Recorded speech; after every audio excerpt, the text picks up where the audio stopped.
second gear, around 20 miles an hour. Let's see what happens. Oh my God!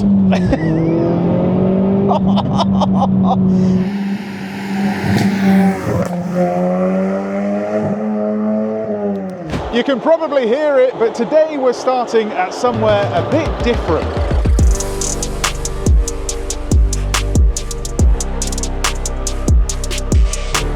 Yeah, we're starting at Surrey Rolling Road to see how much power this Audi S1 can make, because it's got a few mods. What power do you guys think this car is going to make? Let us know in the comments.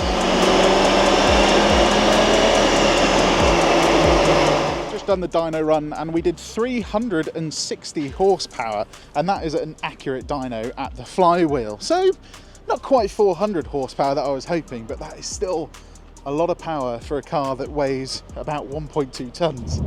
Now we've seen this car on the dyno, I think we should probably start and see how quick this car is, because that's why you're remapping it, right? That's why you're putting a bigger turbo on it, right? You want to make it quicker. So let's see if this car can beat its bigger brothers, the VW Golf R and the Audi S3. It's got 360 horsepower, so it should be fairly quick. Let's find out. 30 to 70 then, we did an incredible time of just 3.7 seconds in a manual car when my shifts weren't the best and the run was uphill. So to put that into perspective, that's basically as fast as an automatic DSG powered Audi RS3, faster than a BMW M340i and faster than a whole slew of other hot hatches. Can you imagine if this car had a sequential gearbox? It would be gapping BMW M4s and 3s. Absolutely mental. Pretty good time then. So what mods do we need to get this car to 360 horsepower? Well, the first thing we need is a bigger turbo. So we've got the IS38 turbo off of the VW Golf R or Audi S3. Then that turbo has been stage 1, so we now have that 360 horsepower. But with that, we need better spark plugs, a better intercooler, and slightly better airflow through the whole car. Other notable mods include these massive 6-pot brakes and eye-back lowering springs. But what do all those mods feel like? Well, let's go to a B road and find out, shall we? Of course, another mod you need to handle a big upgrade in power is an improved clutch. And we have one here, and it feels very nice. Nice and stiff, that's exactly what you want in a racy car. A bit more difficult to get off the line without stalling it, but once you're on the move, it makes the shifts feel just that much nicer.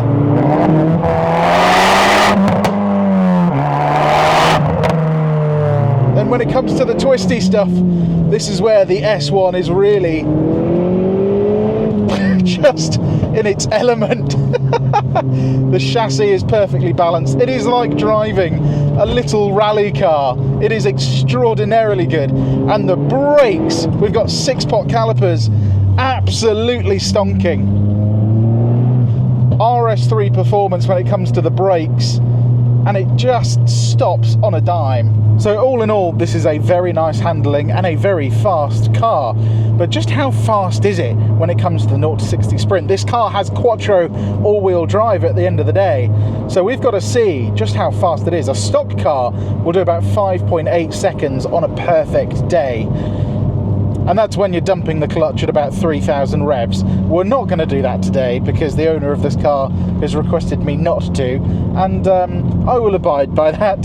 So we're just going to do a gentle launch and see if we can beat a stock S1's time when it does a proper launch. Let's find out.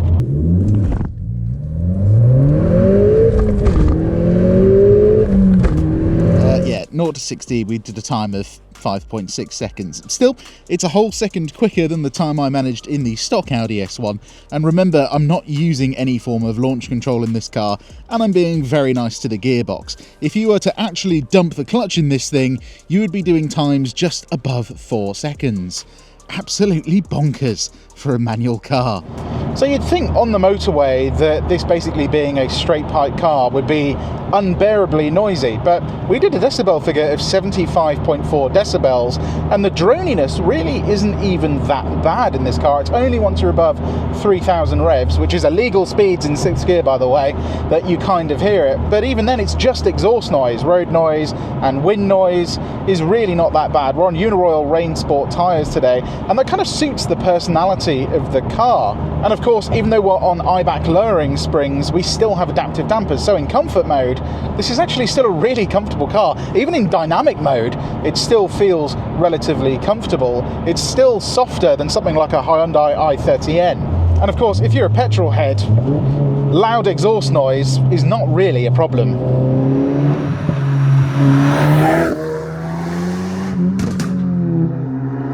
Okay, let's really test the handling of this thing. So just 3rd gear.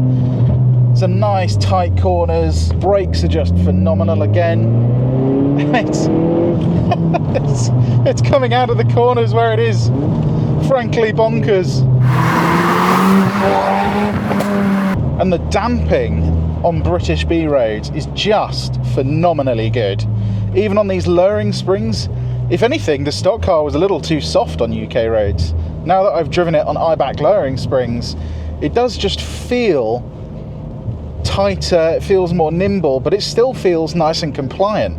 Now, another mod we have is a aluminium gear shift knob, and to be honest, I love the knob itself, but the Audi S1 gearbox is just not fantastic in terms of its linkages and in terms of its feel. It just feels a bit loose, a bit soupy, not that mechanical. And when you've got a really nice solid metallic knob to change gear with, it's kind of like having a 36-day aged Wagyu fillet steak with a packet of Walker's salt and vinegar crisps. You know, you should be pairing it with triple cut chips, whereas this is kind of a bit mismatched. One thing that is not mismatched is the Quattro system, the engine, and the steering. To call this car a rocket ship would be an understatement. Now then, just driving this S1 round town, it's actually quite pleasant, because as long as you stay below 3,000 revs, you don't get a lot of pops and bangs from the exhaust. So you don't feel like a bit of a dickhead when you're just pootling around. So in conclusion then, is it really worth spending upwards of £5,000-6,000 on a small hatchback like this? Well, to me, do you know what? It is, because there's nothing really else like it on the market. All-wheel drive, small, EA AAA platform, manual gearbox. It's just a match made in heaven. It really does just feel super special, and it feels unique as well. Like, I've never driven anything really like an Audi S1. It rides differently to an S3, it steers differently to a Golf R. It's a unique Volkswagen Audi Group product. And the thing is, these are holding their value well, so even if you leave it stock, you're not really going to be losing any money. And if you modify it, you never know, in the future you might actually be making some money. So all in all, my rating out of 10, this has got to be a solid 8.8 out of 10. And you might be laughing, why 8.8, why not 9? Well, the thing is, it's still an Audi. It doesn't quite have that special sauce that a lot of other hot hatches have. Like the Renault hot hatches and the new Hyundai hot hatches, it doesn't quite have that oversteery element that I'm looking for. But this is basically now a road legal rally car, and that is why it's nearly getting a 9 out of 10. Anyway, as always, I hope you enjoy content like this. If you did, give us a like, and why not subscribe, as not only can you see more content like this, you can see everything we have for sale, which unfortunately today doesn't include this absolutely bonkers car in the video. But again, massive shout out to the owner for bringing his car down for me to review. I really appreciate it. Without people like him, we wouldn't be able to do these videos. So if you're interested in lending us your car, please get in contact with us. Links down in the description below, and if you want to buy a car or sell your car, links will be down in the description below as well. Anyway, as always, my name has been Tom, and you have been watching Paragon Cars. I'll see you next time. I'm going to go and have a lie down.